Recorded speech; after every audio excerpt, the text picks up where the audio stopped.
Do it. Okay, my name is Chris Goulstone, and this is the Break It Down Show.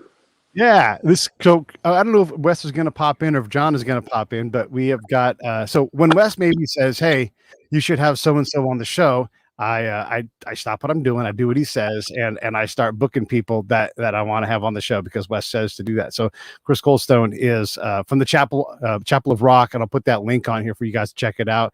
He's also friends with Chris Bell, who we had on last week, the Bellmeister, who is a drummer. And gosh, he's been in, I don't know, Susie and the Banshees, all kinds of crazy bands. And then you have Chris Goulstone, this Chris, who's also done similar things. I mean, look, over 100 albums you've worked on, and also you get hired to do music for corporations for any number of things. When you just to start this out, I don't want to get into your background, son, but when you look back at the 18-year-old Chris or the 15-year-old Chris, and you're like, this is where you're gonna, it's not where you picture you would be. You know, you've got this viable career in music and you're successful, you've done it, but what do you what does that young guy think of the modern you?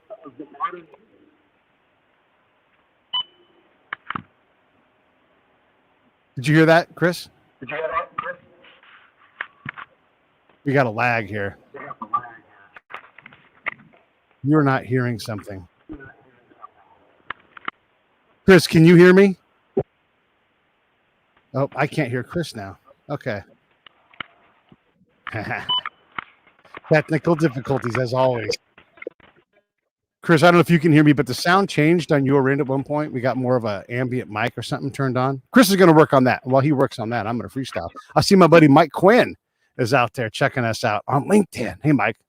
Quinn and I go back to the early 90s. I should say the mid 90s. And it's always fun to have him on. While Chris continues to push buttons, let's put up the link. Oh, hey, there he is. All right. It's Friday, man. It's Friday. Okay. What does young you say about the guy you are now? I'm fascinated to hear these kind of answers. Well, it's been a journey. Yes, absolutely. I mean, I started off in bands. I was in a band, Bronze, which was kind of like my latter days in school, and we ended up doing pretty well. Actually, we got a record deal over here in London, and then toured around, and we ended up in America and toured with a band called Rat, R-A-T-T, in about 84 or something like that. So playing big stadiums and like Red Rocks and I don't know, all over the place, Vancouver, San Francisco, you know. So I got a sort of a taste of what was on offer very, very early on, you know. But I think I was probably, as much as I enjoyed that, I realised there was a lot more to the business side of things than perhaps you know, that it was paled out to you as a youngster, you know. So I think it was a question, a normal development in my life just to sort of progress onwards, and I ended up all these years later in publishing. And I'm afraid I can't hear you again now. This is really odd. That one was me. I had the airplane flying overhead. The business side of things, right? Like some people are artists, some people are business people, some people are a combination. Was the business side harder to figure out than the music side for you? Well, I quickly went, where's the money? You know, I was making a lot of money for other people, I suppose, and you know, needs must. I had a very young family at the time. I suppose that made me get smart quick, you know. Yeah, I suppose I was deeply unpopular because I was questioning their, the industry, the whole sort of status quo of the industry at the time, which is, I don't think it's changed that much, which was the exploitation of youngsters, you know, wanting to be rock and roll and hear their music on the radio and all the rest of it. But after a while, I guess normally it's 5 years, 6 years before someone asks that question. For me, it was 5 or 6 months. The industry now is a lot different. I mean, even doing running a studio is like, what are you, crazy? You know, like, because I was talking with Chris Hughes. You know Chris Merrick Hughes. Everybody doesn't know he produced. He's a neighbor. Yeah, okay, yeah, and he was like, hey, a lot of these bands don't need me anymore. Like they don't. They can do it themselves. I shouldn't say that they don't need him, because what Wes does, what you do, what Chris does, is they get the best out of that performer, right? They make them able to do something more than what they're able to do, but you got to spend a lot of money to be in the studio. So, so we're driving on through. But when you look at that, like the evolution, how important is a place like Chapel of Rock, or someone who can sit behind a glass window and say, do it again, do it again, do it again, you know, because that is how we get to the greatness. Yeah, the Chapel of Rock is a moniker. I did actually used to live in the chapel, and now I sold that to a friend of mine, a good friend called Tom Dalgetty, who he's a producer.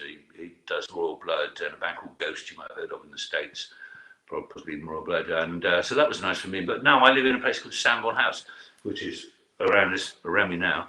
And yes, I've got a studio here, but it's not a rental studio. It's just for my work and production music, and the music and you know, the productions that I've ended up doing right now, you know. And it's all self-run. I do all the mixing, mastering, most of the playing, but I've got composers that come in, and I've got a few key players, some really good musicians that you know, if I need to call, I can get them in. Some really good guys, you know. So what would you call this business then? I mean, you're a production studio as opposed to a production studio in the old sense. Is that right? I'm strictly a publisher now, and okay. We publish production music, what used to be called library music, which is, strictly speaking, music historically that was very accessible for clients to use, where you have a show and they want something that sounded like Pink Floyd. Obviously, that's going to be really expensive and something. And in the early days, it was like, do you have anything that, when I was working with publishing, could you just bring out something that sounds a little bit like, you know, something on of Pink Floyd, and you listen to it, and you have that slow pace, and you do the drums of this thing, and you come up with something.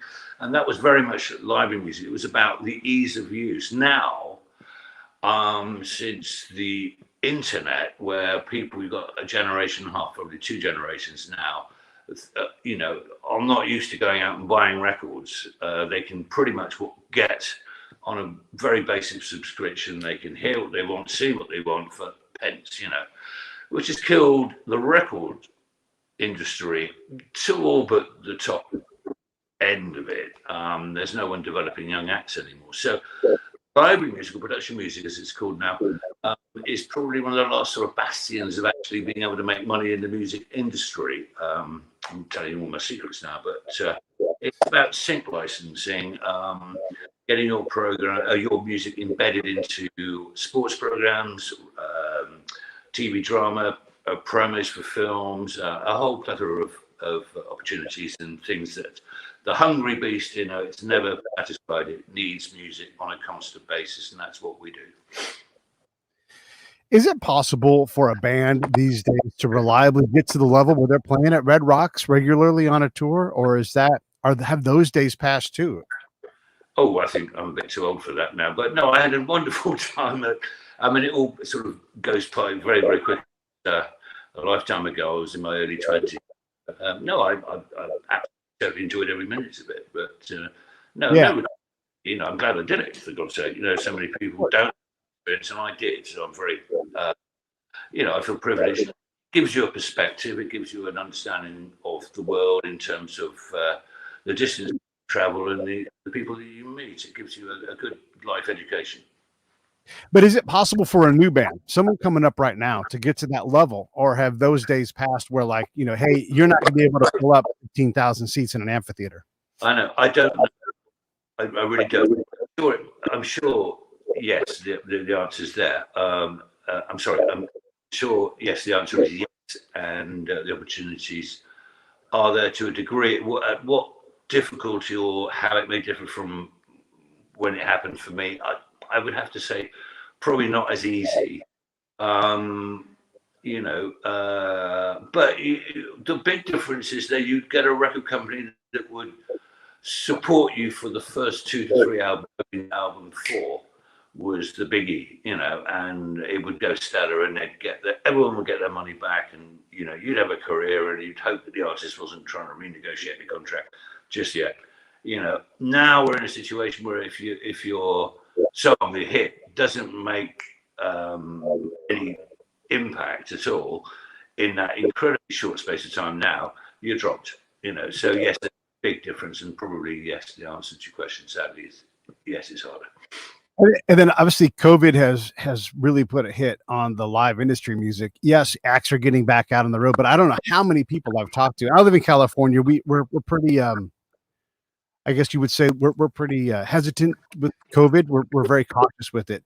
And so I talked to a lot of people, and they're like, I'm terrified just to go to a restaurant. Forget about like a live venue or anything. Like this is it's changed the marketplace. And then you give the nature of kids who like to experience the world on their phone, on their laptop, on their PlayStation, whatever it is. And this is not a knock. This is just how kids do a lot more things. They have to call it in real life now, right? IRL. Like in real life, I'm going to go to a concert because there is this alternate life. So, I mean, I think that's been going on for several generations now. When we were growing up, I don't know, you look a similar age to me, if I'm not being rude, but there was only music and sport. You got into one or the other, and you were either in a band or you were playing football. Now, kids, there's a whole magnitude of other things that they get into, which is probably good. But back then, it was just these two things. And now the opportunity for kids to go and watch a live act, as you say, is gone temporarily, hopefully. And so they're missing out on what we grew up with, that whole rock and roll thing, I guess. Yeah, it's a sad thing. And then do you feel like the small venues have also dried up a little bit when you could just go on a small venue tour? I can't speak for Los Angeles or New York City I know in London, yes, the answer has dried up. You get pockets here and there, or have done it up to sort of 18 months ago. But on the whole, yeah, obviously because, people haven't got the money to go out and do these things. And like these small businesses as small venues, they have to survive. So in my neck of the woods here, I mean, a lot of the sort of good dive bars or music venues or whatever, they've clean their act up in the way that it's all smartened up and they're putting food out, and it's all kind of more of a European coffee diner experience or rock and roll club, So yeah, not there to be the young guy that was aspiring to play at Red Rocks right now in time. That would be, but then my expectations would be different. My whole life would be not the same. We're very much of our time. I think everybody. Yeah, for sure. I was thinking about the other day. They're going to remake Valley Girl, or maybe they've already done it. The movie Valley Girl. And one of the things that made Valley Girl great was that they had this upswell of we'll call it the post-punk movement. They had these new wave bands and music that was dangerous but also completely new. And now when you hear the music that they're talking about, I don't know how you make that movie with the same musical impact, because the music is I don't want to be like an old man, like the music these days, but there's a lot of computer in the music these days, and that what speaks to the young generation is I think it's something different than we had in the 60s, 70s, 80s, even going into the 90s. Well, yes, I was just talking earlier today about this. I mean, what's different now with the ingestion and the way that people hear music is completely different. When we were perhaps younger, it was more tribal. You were into a certain band and you'd follow them like a football team almost, and it was part of your sort of, whole thing. You were into the scene or this one thing. Kids today, as far as, my take on it is that they're into everything has a vibe, everything is a thing, or it's that thing, and it's like it's not genre specific. They skip around generations, they skip around music, they go back to the 70s, TikTok and like Fleetwood Mac Dreams, whatever, and then somewhere else, and it's much more of a encompassing audio visual experience. It's not that tribal thing. We were Led Zeppelin fans or Black Sabbath or Genesis, or what I'm saying, it was that thing that we had. That seems to have gone now, and probably for good reasons. I don't know. It's bad. We can be nostalgic, I guess, but the music now is not meant for us. Yeah, I mean it's not our music, right? They have their music and their time, but it does seem like certain things die out. And maybe I'm wrong in this, but is there a prog rock anymore? Is there a band going, man, we're going to do what Genesis and Rush and all those bands did? This is our genre. Yeah. Well, I'm sure there will be someone who's fallen in love with that music enough to put a lineup together and replicate it. But that came out of the post Beatles. There was a lot of money floating around the music industry. They were signing bands like that, and it became a lot of hard money went into these subgenres straight out the back end of the blues rock explosion. I'm talking Cream, Hendrix, Zeppelin, obviously being a thing. I think really you look at bands like Radiohead and U2 and perhaps Oasis over here in the UK. It's one of the last big investment situations that the record companies would do. And I think now, without that support, yes, a lot of these genres will be, tomorrow's ragtime, or you know what I mean, or it's the show band thing. Every little genre has its moment, and then it, perhaps goes away, and then there's a renaissance, and it comes back. I mean, Christ, I've seen that so many times. Yeah, I guess you're right. Yeah, they had their time. Ragtime is a great example. There's no, even Michael Bublé is like, hey, no one's doing this whole thing with, the crooner. Like that's like he came back. It's like I'm just going to sing everybody's songs, do some of my own, but he's just going to be the guy that holds that spot, and nobody else needs to do it. He was a very talented man who sort of keyed into a nostalgia vibe. The Goldie invasion. Yes, but he's been incredibly successful. I mean, that ties more into show business as an art form within itself, and you have to be the entertainer. And you go through and you learn your craft. Slightly different sort of thing, but I get what. How do you determine what kind of performer you are then too? Because you're right. Like, if you're the professional person who you call up, like, hey, we want something like U2 or Led Zeppelin. You have someone like Michael Bublé who doesn't even play. I don't know that he actively plays an instrument on stage. I mean, he just sings.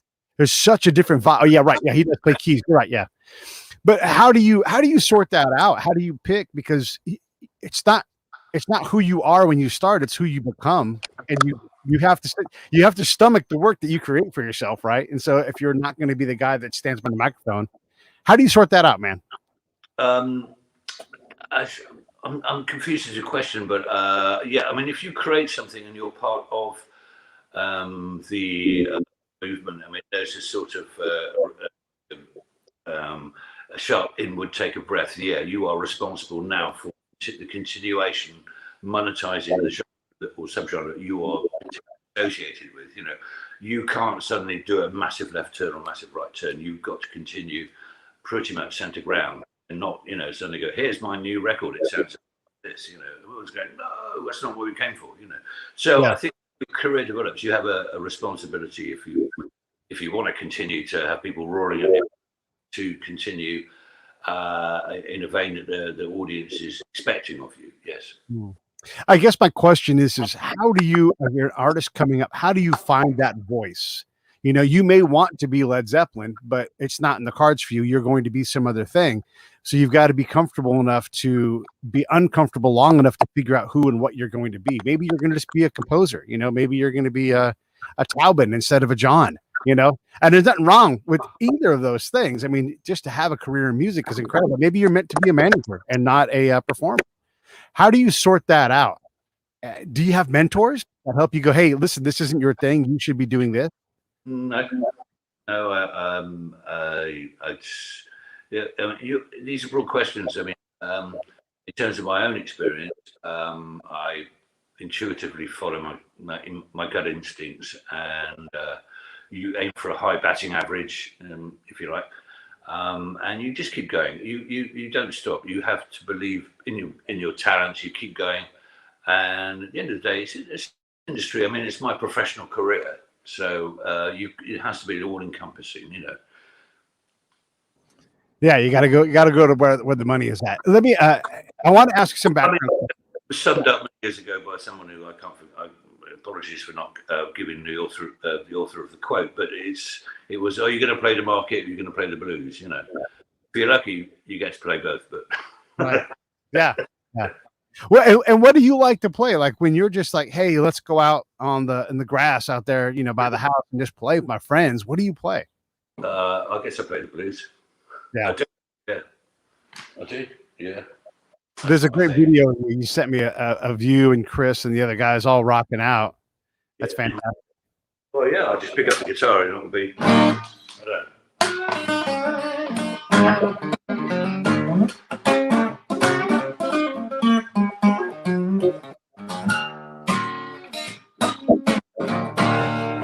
You know, it's just blues band, I guess. You know, but we do country western here. You know.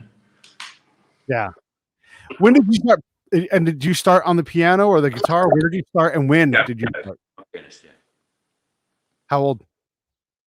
Me? Oh, crikey, I don't know. 7 or 8 years old. I think I had. I was very lucky, really. I mean, I had a sort of a grounding in well, you know, in order to play the scales and a basic understanding of harmony at that age. I retaught myself when I was about 30. I was like the gunslinger guitarist by this point, and you know, I could play, you know, count the notes, boys, you know, and I suddenly was, okay, that's fine. You're not getting any younger. 20s, like you passed it, yeah. Sorry, 30, you passed it. So I thought, well, I just about a year and a half crammed and learned about modal harmony and all the intricacies of why mathematically sometimes music fits together, and you know, I just and it was a good move because shortly after that I got into what I'm doing now, which is composing primarily. Just there's a long time for an American company called Carlin Music, had offices in the UK, and then with Warner Chappell, it's an American company again, offices in the UK, and now with my own company, and I have sub-publishers around the world, and to release my music, you know, promote it. When you have you reached the point in your career where you don't worry about money coming in the door? Like there's always going to be another gig, and you're able to kind of say yes, no to things.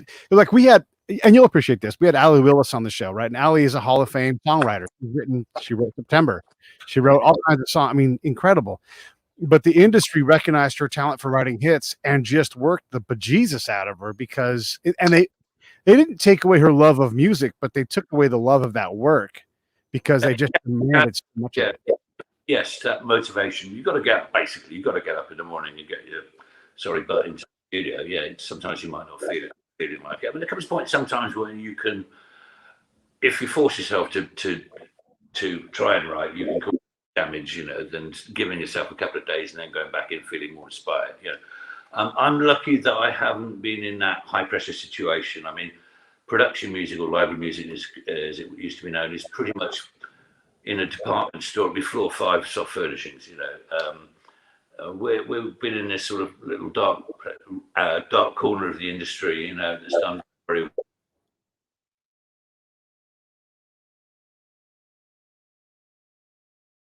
Uh-oh. I don't hear Chris. I don't know if we lost him or what.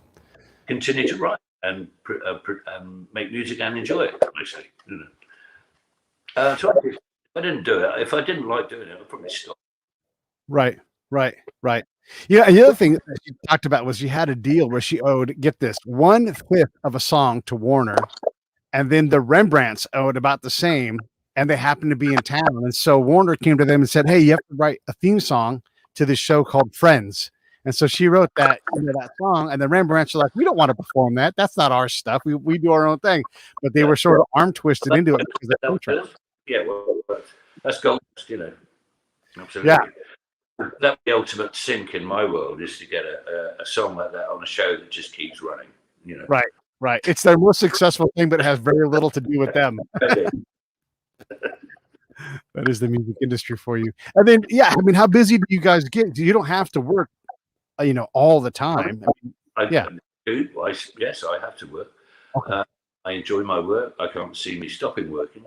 I enjoy it. I enjoy every aspect of the business. Every day is new. You know, this presents new challenges. You know, I have part of my job now is providing metadata which, I spent all my life being a blues guitar player, if you like, farming myself out. And I've ended up, quite a long period of my work life is staring at a computer screen with an Excel chart, filling in numbers, But hey ho, but that's, I'm not that much of a nerd, I don't actually enjoy it that much, but you've got to do it, This is the new age, Right, yeah, right. The more successful you get, the less you get to do the thing that you want to do. There's always other stuff that requires your attention. I don't mind. Yeah. You have off days, but I'm still good for this. I'm still good. What's a work day for you like? I mean, is it 15 hours, or how do you meter what you do?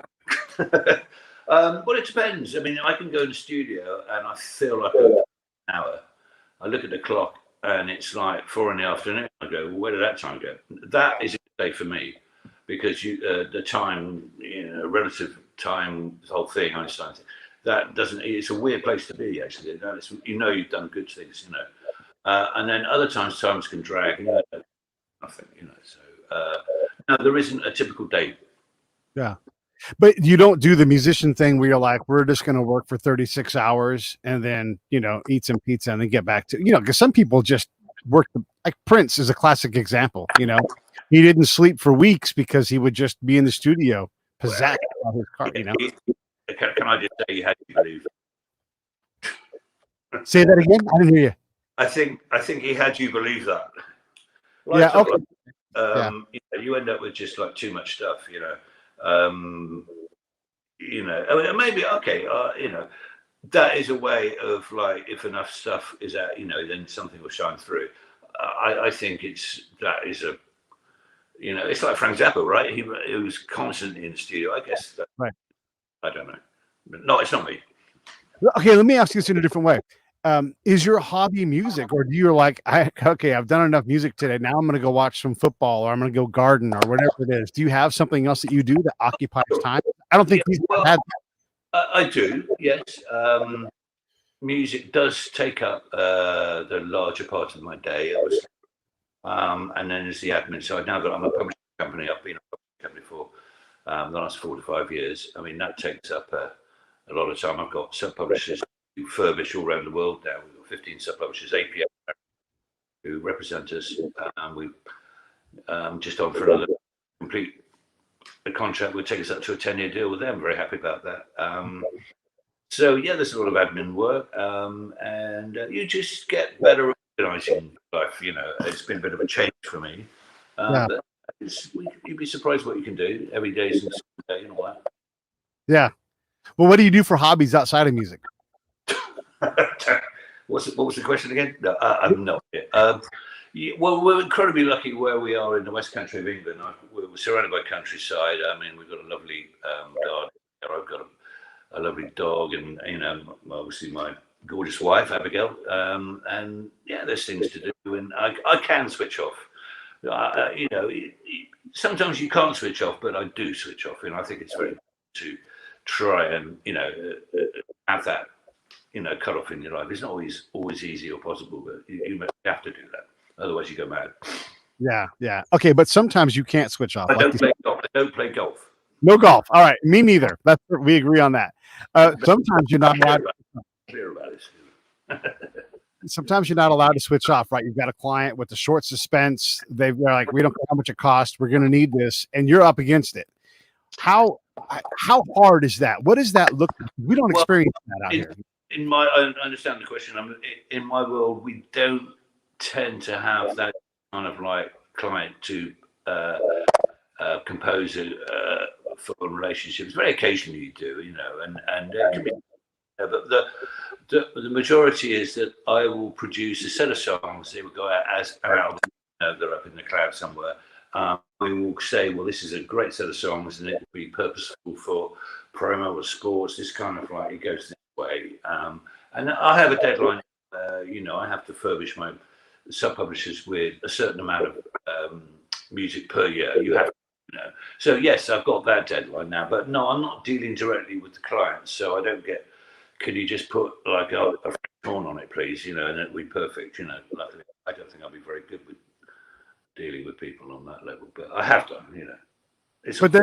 So that's some experience and elegance that you've built into your model. You're like, this is not something I'm interested in doing. I don't want those. No, not at all. I mean, that's that kind of work, and your my industry. There's like the trailer industry market, which is sub industry in production music. I mean, these guys work hard, Yeah. really hard. The big trailer town, the companies, and that is a high turnaround, really high end production. I mean, you're talking like the creme, of composers, but you can very easily burn yourself out in 5 years now. And the industry is insatiable, and if you don't deliver on that high level, they're off to somebody else who can, and you can do it. I've just been in. It's a bit like the hare and the proverb, the hare and the tortoise. I see them all flying past at a great speed. I need to up the road a little bit. They've twisted their ankle, they're knackered.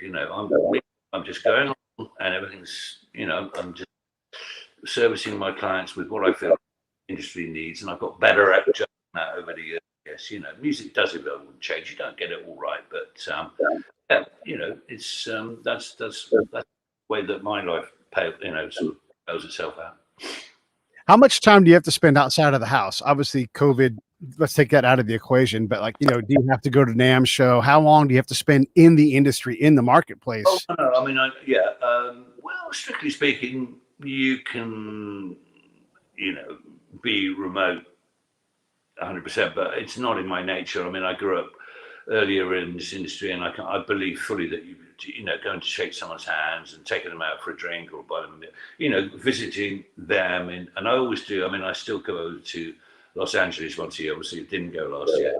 I go to New York 3 or 4 times a year. I go to Australia.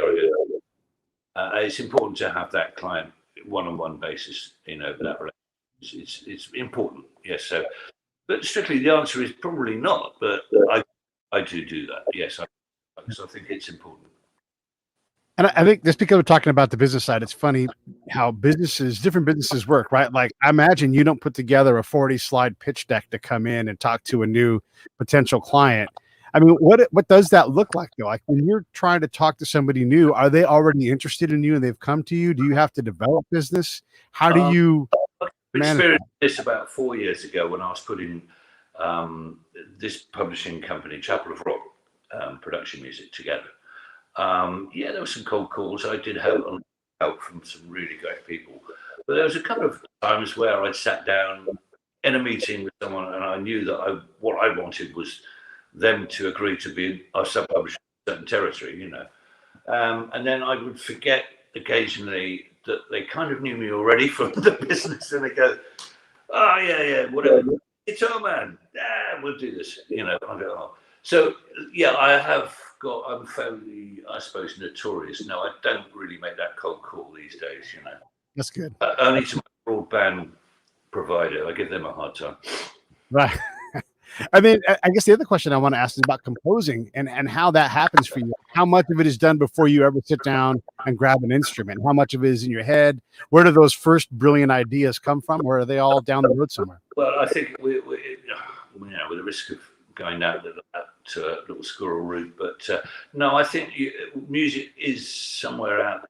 You draw it down. I hear you asked the question very early in the morning, and then I try and keep hearing it until I've got the chance, and then I can hear the whole thing in my head, and it's just this getting it down, until what I'm hearing out of the speakers sounds the same. It's not that sounds very arty and arty-farty, as they say here, and high comedy, but that's a good day. Good day, yeah. What about a bad day when it went hard and it won't download? What does that look like? I am not telling you. Well, I mean, like, do you have to get out of the studio and go for a hard run, or I oftentimes take a nap or take a shower, and then something will unlock when I stop thinking. Yeah. I can do that. Yeah. Techniques. When you're in the studio working, writing, or you're calling somebody up and you create these environments, like on this show, it happens all the time where I'm like, oh my God, I'm talking with Goulstone, or I'm talking with Sebastian Younger or this incredible I can't believe I built this thing where I'm sitting across this person. Like I never could tell myself, hey, by the way, Pete, you're going to be talking to all of these incredible people, you know, and list them off, and you'd be like, what? Mind blown. What are those moments for you when you're just like, I can't believe I get to do this? Oh, sure. I mean, I think it's really important that you try and keep reminding yourself of the fact of the privilege that life has given you, and this is a responsibility. Yes, to, as you say, get excited and enthused. You know, when you're speaking to someone who, you know, you has been a figure in your life of a heroic figure or something. Yeah, no, I think absolutely. You know, because that's kind of where the fire started. You know, and you have to sometimes remind yourself, you know, why you are doing what you did, what you're doing, what you're still doing, you know. And absolutely, it's a good question. Do you have an outlet for your own personal music that you want to put out, or is it always client music?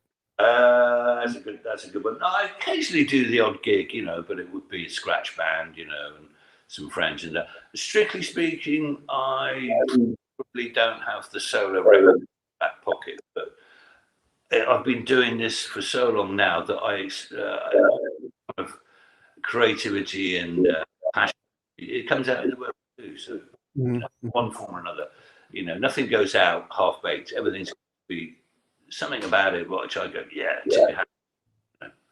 So yes. Speaking of half baked, I'm curious when on those good days, is the song complete as you download it, or do you realize once you get there and you're twisting knobs and doing things, you have to put in a tambourine or is it a full download? I can arrogantly say that nothing goes to waste in the studio. What if I start something, it's always finished. I never stop. You get an awkward one where it's, you know, that it's a table with a dodgy fourth leg, you know, sometimes, and you stick with it, and it will right itself, and off you go, and it's done. No, I don't think it's arrogant, really. No, I don't have any, you know, luckily, no. We had Frank Stallone on the show, and he talked about, you know, he's Sylvester Stallone's brother.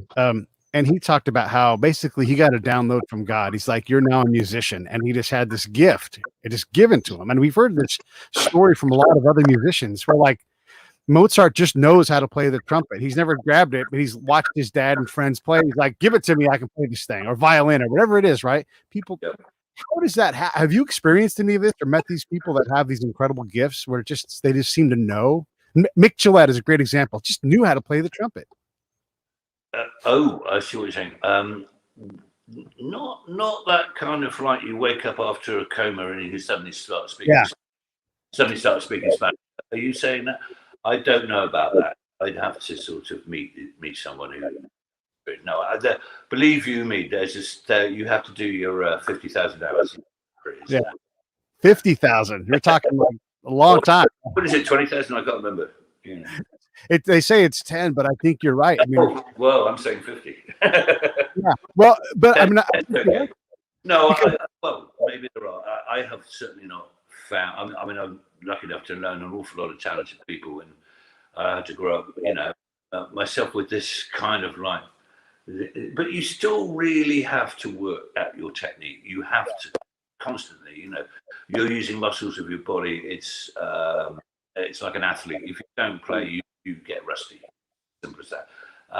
Being active and constantly having to make judgments and decisions within my industry keeps the old grey matter, you know, lucid. So yeah, I think everything has to be fully functioning. Yeah.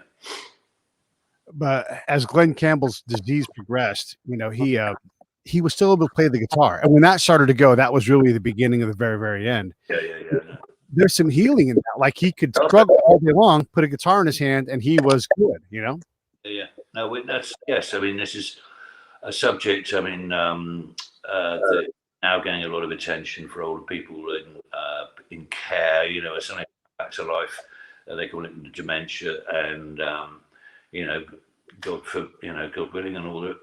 Yes, it's extraordinary the power of music or art or something that can just slow away a disease one thought they understood. Suddenly, you have this ray of sunshine in your life, and it's the constant that the music can provide to you, or the art, or whatever it might be for a creative person. person. Yeah. Are you still getting better as a musician, or do you think you've mastered the craft and now your job is doing it? I mean, what is better? I mean, faster, probably, I was faster in, but then that's no longer important. I mean, I used to do a lot of session work, and I never once got asked to go like, it's always like, play like Nile, okay, no problem, tick, tick, tick, tick, So, yes, but you, in a more rounded way, your understanding of conventional music, hopefully, is developed and always will develop, and you hear things in a, your knowledge of music, understanding of music, and hopefully grows, but without forgetting where it started from. That's very important. Where did it start from? For me, yeah. No, we're kids. I mean, yeah, I probably heard something and I went, "That's for me." I can't remember now. Yeah. What do you want? I mean, so you've got a good thing set up, right? You're doing it. You're making money in music. It sounds like you get to pick and choose most of your fights and everything. What's out there ahead for you? Like, where do you want to be? And I mean, I hate the 5-year question, but literally, like, what's ahead, man?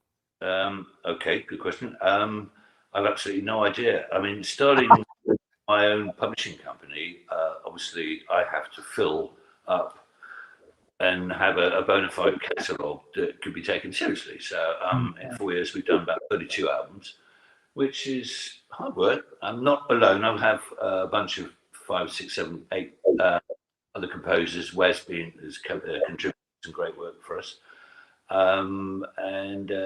So that's a responsibility. I've got to keep furbishing, the industry with the music that I feel. Yes, but no, I suppose it's the answer to answer your question. You always think I shall write my symphony now. But yeah, I have getting a little bit starting to feel, well, what the hell who am I? What is this? Absolutely, yeah. Will that do? Yeah. Well, I'm sort of in the same place where, like, I've done the podcast thing, it works, but is this what I want to do, or should I try something else next, or do something in addition? I definitely feel that. I hate to be the man of quotes, but or blatantly using quotes, but another man said to me many years ago, maybe I thought about it so profoundly. He said, and I won't do the Welsh accent, but he was a very famous chap who has a recording studio in Wales, and he said to me, Kingsley, he said, if you do nothing, nothing happens. Oh, right, shut. And then, but it stuck with me. And I'm afraid to say that it's absolutely true. You have to apply yourself, basically. You just got to get on with your day and keep going, Yeah. So I'm sorry that life is not more profound or more interesting, but that if you don't have that basic getting up and getting on with it, you're not going to achieve anything. So. It speaks to me. I mean, I'm a guy who believes in, if you just work hard every day and deal with the bad days, because they'll always be there. You learn to deal with the bad days, and you look back and there's a pile of work. I mean, over 1,000 shows on this end, talking to incredible people. That's a lot, man. Right. Yeah. And so when people say, well, how do you do that? Well, I get up every damn day, put my feet on the ground, and I get to work. Obviously enjoy it. You wouldn't do it. Oh yeah, for sure. I mean, having this conversation with you, I'm learning things every day. My mind is expanding, which makes me a better host. Right. And this all applies to what you do, same thing. Same thing. Different kitchen, same. No, hang on. Same, different wallpaper, same kitchen. Sorry. There's another quote. Sorry, apologize. Nah, you can quote anybody you want. It's fine. All this work is out there to be stolen. I saw recently that Elvis Costello. Cheers. Oh, look at that. Cheers. Yeah, you should have a little drink. Go ahead. Elvis Costello just was in the news. A young artist was using one of his guitar licks, and I can't think of which one it is right now. It's from the early work in the 70s. Yeah.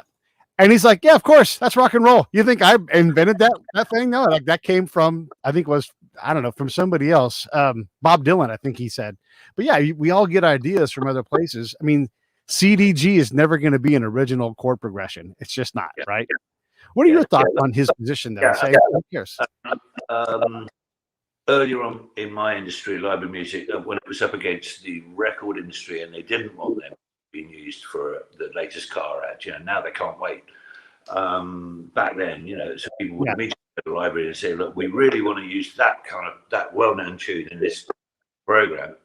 Can't you give us something that we can use legally that's very close? And then you're in this song and dance, and it's a horrid place to be, because you feel like you're kind of stealing your neighbour's tomatoes. No, no, you don't do that. But I think where you're driving at is where does yes, well, surprisingly, it's like lottery numbers. I mean, there's 7 or 8, I can't remember. It's infinitesimal, the amount of different arrangements of numbers. I mean, and then that's your one graph with actual notes. You've also got your rhythm and the harmony as well. So yes, occasionally you get something where they've got the rhythm the same, the top line, the melodic line, whether it be a vocal or a top line on an instrument, is the same. And lo and behold, the bass or the base of it, the harmony underneath supporting that top line is the same. You're in dangerous territory, and there are ambulance chasers out there who will listen and go, yeah. And so yes, I mean, I don't do that. I mean, I've actually attuned my ear, and I have, occasionally something is submitted to me, and I go, that sounds too much like so-and-so, and I know you didn't mean it. I mean, it's like this kiddie with the Elvis Costello situation. They never heard it before. I mean, so yes, there will be coincidences, Yeah. And I'm gracious of Elvis Costello to go for him, Yeah. And then if you listen to that, okay, someone like Howard Jones is just a hook machine. He's like 15 hooks in his song, right? But with that Elvis thing, that's just a little guitar lick. It's not even really a hook, but someone takes it and turns it into a hook with the modern way of sampling and everything. He took something that was already there but wasn't really fully realized. Was it a sample? I don't know the story. Was it a sample, or would they have... It's not a sample. I mean, no. It's for sure the same little part, but it's situational. A deal's always there to be made, I guess. Yeah. I've had that situation, and I'm very wary and very aware of. You just don't do that. Basically. Occasionally, as I said, he probably didn't realise that it was the same hook. You never heard that record. Can you? And Wes made this comment about you. Can you even estimate how much music is in your head that you could just? There's no Excel spreadsheet, right? But you're like, that's Susie and the Banshees, 1975. I think it's this song. I can do that a little bit. You must be able to do that like endlessly. Okay. I actually, this has come up a couple of times. If I start these, I'm working on it. Excuse me, I've finished it. It's mastered. The Excel sheet's been done. It's gone, and that can be an hour later, and I'm on something else. I can't even remember how it goes. I think that that's happened without me knowing it intuitively. Little fail-safe, exhausted. I don't. Well, if it's gone, it's gone, and that to me is a pointer. The artist. Huckabee, have the ability to make the decision. No, this is finished. I'll take the paintbrush off the page, And at that moment, I've let go, and it's gone. And so if I'm happy with it, it means that I have forgotten about it. No, it's not a problem. I guess I'm also asking about like the music that's in your head that belongs to somebody else. Your catalog, your iPod in your head, where you're like, oh my gosh, that sounds like this. You're able to identify songs. You're like, this is just like Def Leppard, High and Dry. I'm going to revert back to my earlier answer of somewhere between 10 and 50,000 hours. You just know. You just know. You get a feeling for it. You go, hang on a minute. Does it amaze you though that you can index music like that? Because I know I'll get it. I may not even pull the song, but I know it's there. We use 10% of our brains. I don't know who said that. Yeah. No, it doesn't amaze me. I think we're all capable of amazing things.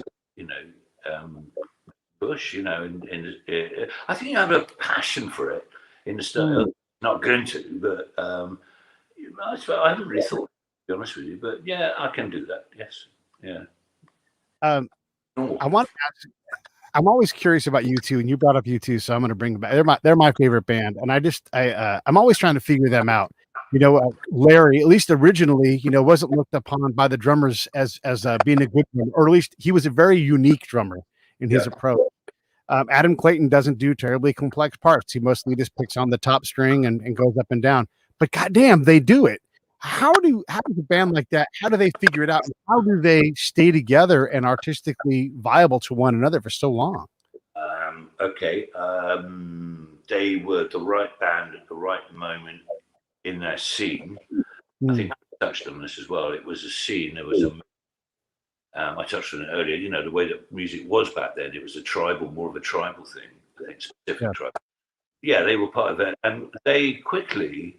And I think part of it was Bonus charisma and the crazy sound that the Edge got together and worked on, and that was the sound. And yes, Larry and the bass player, and the bass player, Adam, they supported that with some very disciplined and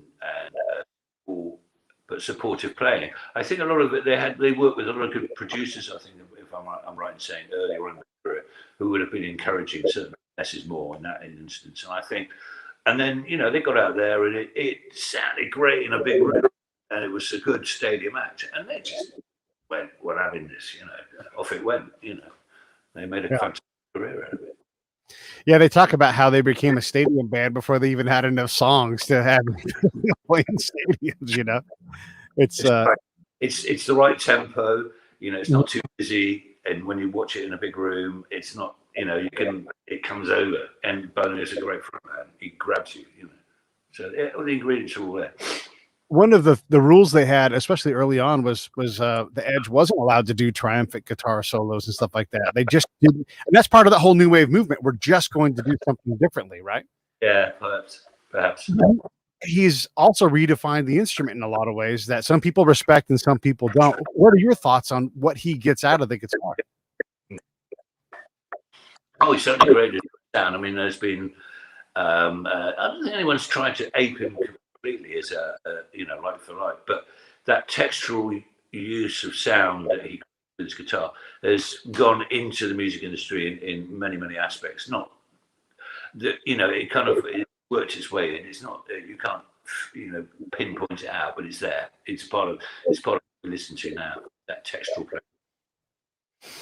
Why do some people not like his playing and they think it's oversimplified? I mean, why does he not get the respect that he might deserve, given he's so pervasive with his influence, you can't even always pull it out? I don't know. Change channels. Yeah, right. Yeah. Let's talk about Wes for a minute. Yeah. What are your thoughts? Tell us who Wes is. Wes, a friend. I mean, I was introduced to Wes. Was introduced to me by Chris Bell. So there you go, the full circle. Many years ago now, 20 years ago, perhaps less. Incredibly bright guy, very passionate about his music, very into his equipment as well, technical side of things. Back then, Reed, useful chap to have around, But we've he's a dear guy, a dear friend, sweet soul, and we've been friends, And I dragged it. Well, as soon as I had this opportunity with my own label, I knew there was a little place where the Wes could come in and assist and create some music. I gave him a couple of things. Can you do this? But yeah, and he delivered. Great guy, professional. Why is he so desirable? Why? I mean, people when they work with him, they rave about him. And it's one thing to be good, but I've never heard anybody go, "Yeah, Wes is pretty good." They're like, "Oh my God, he's so incredible." And partly it's the technical things, but there's something in his nature that makes him resonate. I think the music and he's a very good people person, and I think that comes out and he makes people feel at ease. And if the people are at ease, if it's a band in a studio, they just arrive, you set up, you're miking stuff up. If everyone's at ease and everything's sounding good off the get-go, and then the vibe starts, and then you go, "We like that guy." They might not exactly why they like it, and then over a period of time they'll go, "I know what." They go, "We need Wes here again," Yeah, you're right. That's what happens, and then he gets called things like the gunslinger, and they love who he is. It's incredible. The gunslinger, they call him. Like he makes these bold choices. I guess. I have absolutely no comment. Okay. Hey, listen, we're about to wrap this up. What questions should I have asked you? What did you want to talk about that we didn't get into? Say again. what questions should I have asked you, or what did you want to talk about that we didn't get into? No, I mean, this has been an interesting flow of conversation. Apart from the technical difficulties, Wes would have sorted that out in an instant. You see, earlier Yeah. on the thing. I apologise for that. I have no idea. That we can do. It's Yeah. This is the modern way. So It's a live show. Listen, let me get this all signed off. I think you've done a good job. I mean, obviously we've just met. Right. You know, there's more volumes to be had, I'm sure, at some stage. Yeah. No, I love it. I'd love to have you on again because your point of view is so interesting to me because you've done it. You've done it for a long time. You got 50,000 hours. Anything you get hired long enough to have that many hours means you're damn good at it, you know? Well, they haven't spotted me yet, something like that. No, I take the compliment. Thank you very much. It's very kind of you. All right, stand by. Let me sign off. Hey, thanks for watching the show. I really appreciate it. Right here, you can subscribe. Please do that. It makes the show grow. Hit that notification bell so you know which incredible guest is coming up next. Down below is the PayPal link. You can put a small subscription in. That is an enormous help. All that money goes right back into the show. And then right up over here are the next episodes you should listen to, curated by yours truly. Thank you so much